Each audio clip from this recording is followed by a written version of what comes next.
सफेद घोड़े का घमंड और गरीब गधा। कृष्णचंद के पास एक बहुत ही अच्छा और समझदार गधा है। जितना कृष्णचंद उससे काम लेता है, गधा उसकी उम्मीद से भी ज्यादा उसे करके देता है, क्योंकि गधे का ये मानना है कि हमें अपने मालिक के लिए जी जान से पूरा काम करना चाहिए। कृष्णचंद जिस गांव में रहता है, वहां से शहर थोड़ी दूरी पर था। वहां पर गाड़ी का कोई साधन नहीं था, इसलिए शहर से जो भी सामान आता था वह बैलगाड़ी या गधों पर लाद कर ही आता था। कृष्णचंद ने गधा इसीलिए रखा था ताकि वो शहर से सामान लाकर पैसा कमा सके। एक दिन कृष्णचंद के पैर में मोच आ जाती है, जिससे वो अच्छे से चल भी नहीं पा रहा था। उसे इस बात की चिंता हो जाती है कि अब वो शहर कैसे जाएगा और वहां से सामान कैसे लेकर आएगा। अरे अरे अरे, मेरे पैर में तो बहुत मोच आ गई। अब तो मैं चल भी नहीं पाऊंगा। क्या करूं, सामान लाना भी बहुत जरूरी है। कैसे लाऊंगा? हाँ, ऐसा करता हूँ, अपने लिए एक हट्टा कट्टा तंदुरुस्त सा घोड़ा लेकर आता हूँ। घोड़े पर बैठकर मैं आराम से शहर से सामान गधे पर लाद कर ला सकता हूँ। इससे मेरी परेशानी भी दूर हो जाएगी, सामान भी ले जाऊंगा और पैसे भी कमा लूंगा। हाँ, यही करता हूँ। हाँ, मालिक तो नया घोड़ा लाने का सोच रहे हैं। चलो अच्छा है, मैं भी अकेला ही था, अब मेरा भी मन लगा रहेगा। मुझे भी एक नया दोस्त मिल जाएगा। जब मालिक ठीक हो जाएंगे उसके बाद वो भी मेरे साथ काम में हाथ बटा दिया करेगा। बहुत अच्छा ख्याल आया मालिक के मन में। कृष्णचंद एक बहुत तंदुरुस्त खूबसूरत सा सफेद रंग का घोड़ा लेकर आता है। घोड़े को अपने रूप और रंग पर बहुत ही घमंड होता है कि वह खूबसूरत और हट्टा कट्टा जवान घोड़ा है। अरे, तुम आ गए। मालिक तुम्हें ले आए। मैं तुम्हारा बेसब्री से इंतजार कर रहा था। अच्छा हुआ तुम आ गए। अब तुम्हारे साथ साथ मेरा भी मन लगा रहेगा। तुम मेरा इंतजार कर रहे थे? वो क्यों भला? तुम जैसे गधे को मुझसे क्या काम हो सकता है भला? कहाँ मैं और कहाँ तुम? चलो कोई बात नहीं, धीरे धीरे तुम्हें भी यहाँ रहने की आदत पड़ जाएगी, फिर तुम्हें भी मुझसे बात करना अच्छा लगेगा। चेतक नया नया था, जिस वजह से कृष्णचंद उसकी सुंगा से ज्यादा सेवा करता है। उसे अच्छे से घास खिलाता पिलाता है। सुंगा को बस एक ही बार खाना दे देता और दोबारा पूछता भी नहीं, जबकि चेतक को बार बार आकर खाना और पानी पूछता है। ये क्या? मुझे ऐसा क्यों लग रहा है कि अब मेरी अहमियत कम हो गई है। मालिक मुझे कम प्यार करते हैं और चेतक को ज्यादा प्यार करते हैं।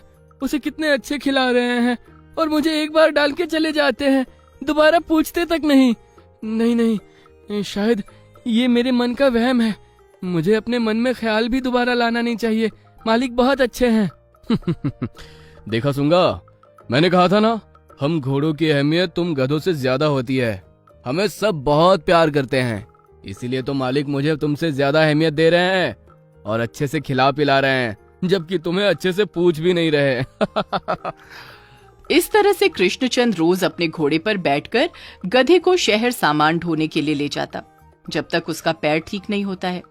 वो इसी तरह से घोड़े पर बैठकर शहर से गांव आता जाता है। क्योंकि कृष्णचंद को ज्यादा चलना पसंद था, इसलिए कुछ दिनों के बाद जब उसका पैर ठीक हो जाता है तो वो पैदल ही चलना पसंद करता है।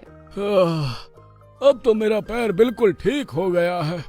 अब मुझे चेतक पर सवारी करने की कोई जरूरत नहीं। हाँ, सुंगा के साथ साथ उसे भी शहर का रोजाना चक्कर लगवाऊंगा, उसे भी अच्छा लगेगा।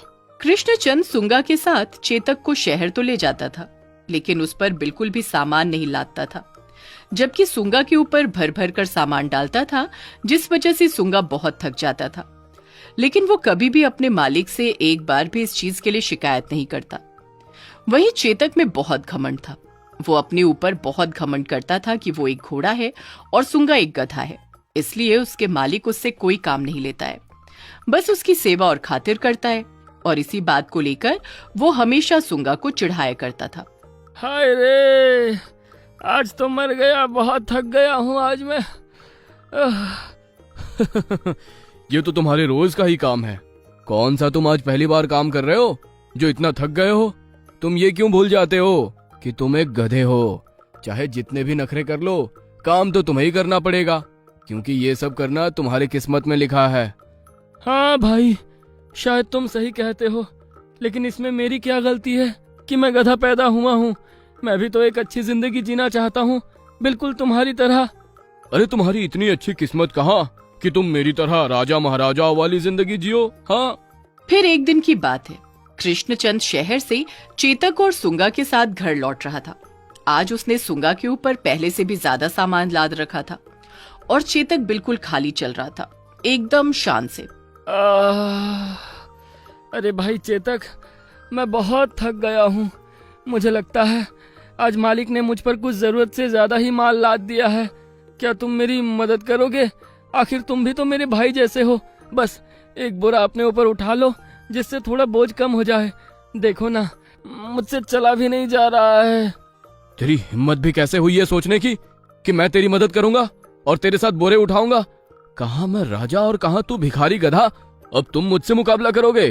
तुम गधे तो पैदा ही इसलिए हुए होते हो कि बोझ उठा सको, और तुम मेरा मुकाबला करने का साहस कर रहे हो।